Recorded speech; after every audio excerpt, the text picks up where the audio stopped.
Welcome. I am your host, Dr. Derek A. Reeves, and this is our daily Bible study. Our daily Bible studies have been reduced to Monday through Friday.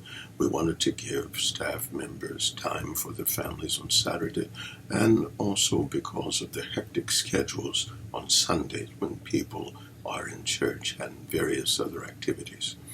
And so we're going to continue on in the 8th Bible study series entitled Understanding Fear. And so the 8th Bible study series, this is the 7th installment of that series. And this is part 6 of Terms for Fear.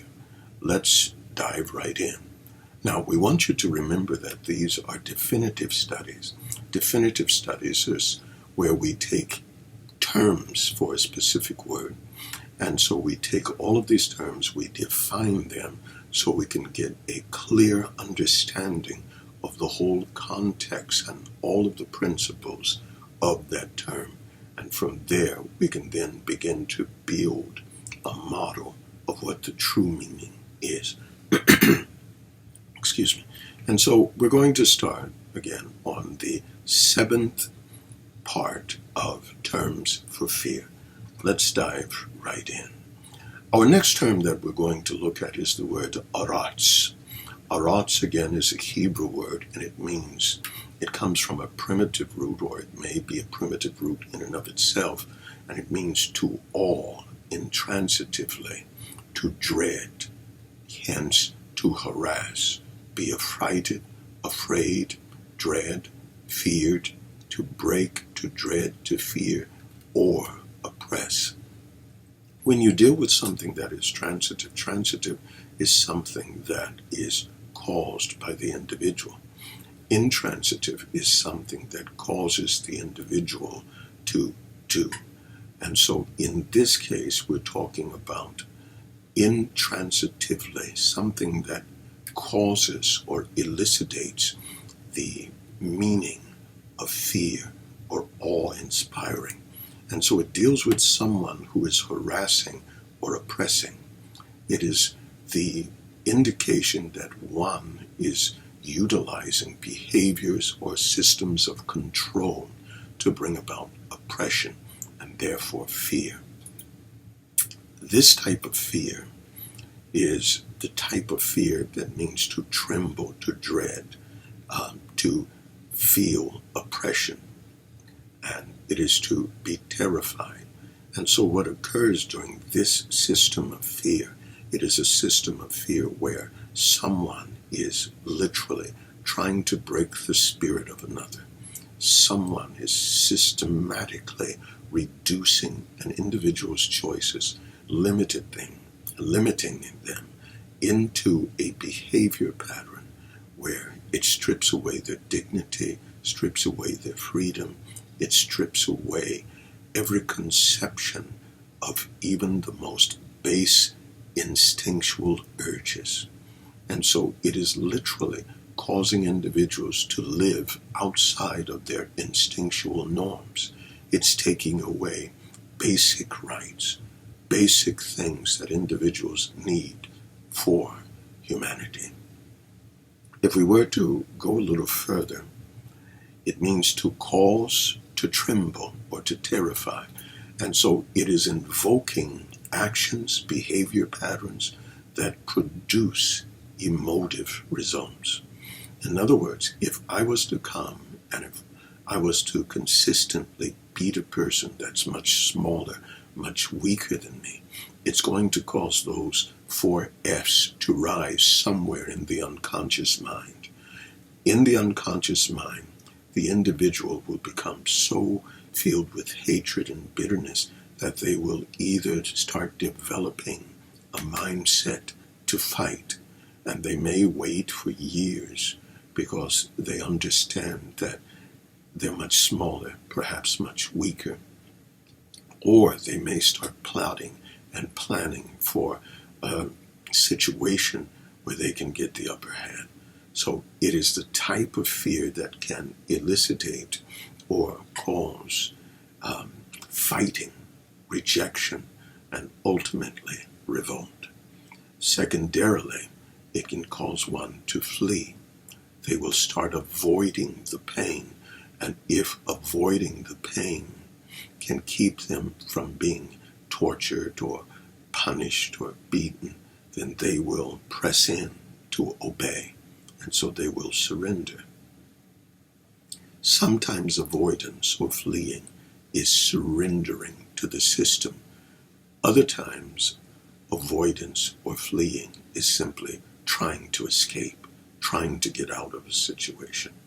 And then there are the other two F's. One is that they become incapacitated, they freeze, not knowing what to do.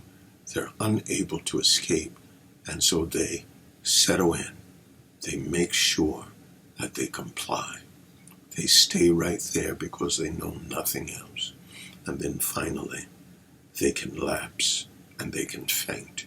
And in this fainting process, sometimes people lose the will to live and they simply die of a broken heart. If we were to go a little further, it means to be awesome or be terrible. And in this sense, it means that there is an invoker of this emotion. There is one who is deliberately causing a sight or an understanding of danger. And so it means to regard or treat with awe, regard or treat as awful. And so in many cases, mankind has been so inhumane to other or his fellow men that he has beaten them into submission, and sometimes fear can invoke fight. And so sometimes fighting or anger is not necessarily solicited because one is mad. Sometimes the fear of danger, sometimes the fear of being totally destroyed, the fear of being annihilated, it can cause a rash of anger, and people fight out of anger and take their capacity to fight to a much greater degree. And I think what we're seeing in today's time is not simply a retaliation, but it is a fear that if we don't rise and do something, this horrendous treatment of our neighborhoods, of our people, will get worse and worse.